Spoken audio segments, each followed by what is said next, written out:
బ్రిటన్కు చెందిన Craig Hamilton ఇంగ్లీష్లో కాలజ్ఞానం చెప్పి ప్రపంచ ప్రఖ్యాతి సంపాదించాడు. క్వీన్ ఎలిజబెత్ మరణం, బ్రెక్సిట్, కోవిడ్ మహమ్మారి గురించి ముందే చెప్పేయడంతో ఈయన గారి భవిష్యవాణికి బ్రహ్మం గారి కాలజ్ఞానం కంటే ఎక్కువ క్రేజ్ వచ్చింది.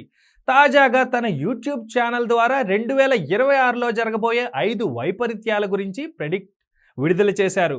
ఈ ఏడాది నవంబర్లో జరగబోయే అమెరికా కాంగ్రెస్ ఎన్నికల యుద్ధాన్ని తలపిస్తాయట. నిబంధనలకు విరుద్ధంగా డొనాల్డ్ ట్రంప్ పదవీకాలం పొడిగించుకునేందుకు ఈ ఎన్నికల ద్వారా ప్రయత్నాలు జరగవచ్చని క్రెయిగ్ హెచ్చరించాడు. జపాన్ దేశాన్ని ప్రమాదకరమైన గ్యాస్ మేఘం కమ్మేస్తోందట.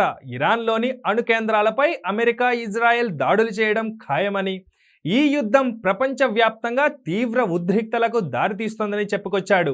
గ్రీన్లాండ్లోని సహజ వనరులను అమెరికాకు దారాదత్తం చేస్తూ నాటో ఒప్పందం చేసుకుంటుందట.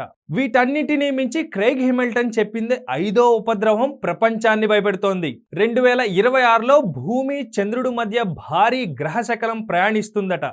ఈ ఉల్క కారణంగా భారీ సునామీలు తీర ప్రాంతాలను ముంచెత్తుతాయని, భయంకరమైన కార్చిచ్చులు అడవులతో పాటు గ్రామాలు, పట్టణాలకు తగలబెట్టేస్తాయని ప్రపంచాన్ని భయపెడుతున్నాడు.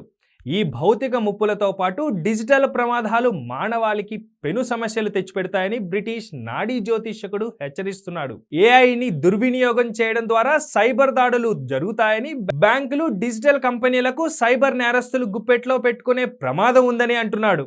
క్రెయిగ్ హామిల్టన్ బ్రిటన్ దేశానికి చెందిన ఇంగ్లీష్ వాడైన పురాతన భారతీయ నాడీ జ్యోతిష్యం ఆధారంగా భవిష్యత్తు సంఘటనలపై అంచనాకు వస్తాయని వివరిస్తున్నాడు. తోకచుక్కలు రాలినా, ఏఐ విజృంభించినా మన పని మనం చేసుకోవాల్సిందే కదా.